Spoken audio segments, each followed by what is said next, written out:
If there's one thing Android phones should excel at, it's Google integration. And for the most part, they do. Now, this dream of full integration is one step closer thanks to the launch of the Android Google Docs app. As you'd expect, it works pretty seamlessly with Google Docs on your computer. Whatever you see on your computer, you can view and edit on your phone. You can also add documents in the form of documents and spreadsheets, and here comes the magic. You can create a document from a photo. This uses optical character recognition, which allows you to take a photo of text and have it stored both as the photo and the translated text in the document. It doesn't work on all fonts and it doesn't work on handwriting, but it's pretty cool. I've yet to come up with a time where you'd actually need it, but what does that matter? The other thing the app comes with is a widget, which allows you to get to the app homepage, your starred files, start a new document, or open the camera to photograph text from the screen. For a free app, it's a godsend to any Google Docs addicts. I'd now like an equivalently cool one for the iPhone, please.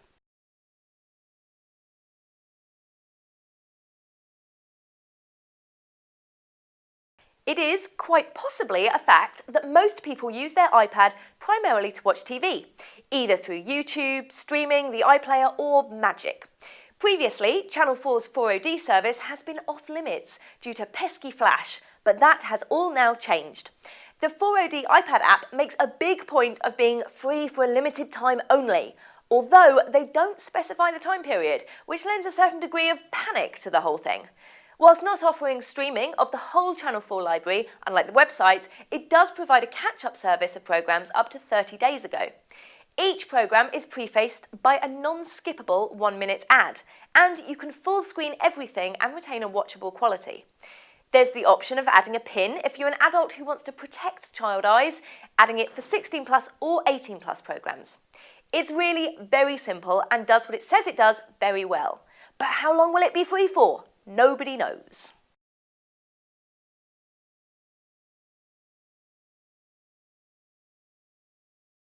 Not too long ago, we showed you a brand new iPhone game called Papa Sangra, which was based on using sounds to orientate you between levels rather than visuals. The Nightjar is from the same people and does the same thing, but this time in space, with Benedict Cumberbatch, or Sherlock as he's surely better known.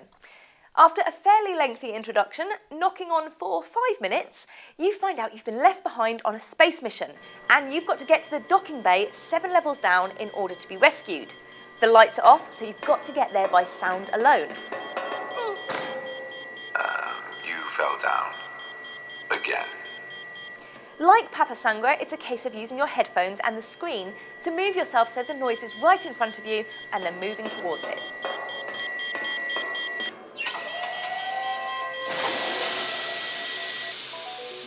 Life support is online. Good. That'll keep the cold out. Now, let's get down to the docking bay. Personally, I prefer the Day of the Dead feel of Papa Sangra, but if you love space, or Sherlock, or would die to hear Sherlock in space, this is definitely the game for you. And it's free.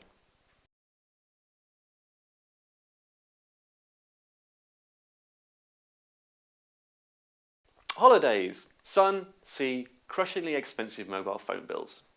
Use your phone abroad and you'll need to spend the best part of a year paying back all those roaming charges. Onavo thinks this is wrong, and its new data crunching app could significantly reduce your roaming bills. Switch it on and data is sent through its magic shrinking machine. Images look a little bit blocky afterwards, but you can still make them out. It works in Maps too, which is probably one data-hungry app that you'll be using a lot when abroad. You can see how much data you save by opening the app, and even a breakdown by app. It's currently iPhone only, but Android is coming soon.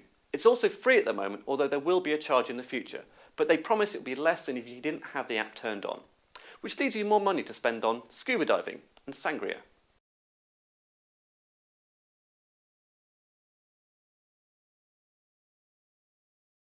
I do love a good music discovery app, and Discovr is a really, really good music discovery app. It's like taking a wander around a record shop on a Saturday morning, picking up albums and reading the back because they have good artwork or they were on the shelf next to someone you love, but on your iPhone or iPad. Based on finding artists similar to your favourite bands, it couldn't be simpler to use. Input an artist and then tap it once to see a web of influences and similarities. Do it again and again till you have a marvellous web of lovely music stuff. To delve further into any of these bands, double tap.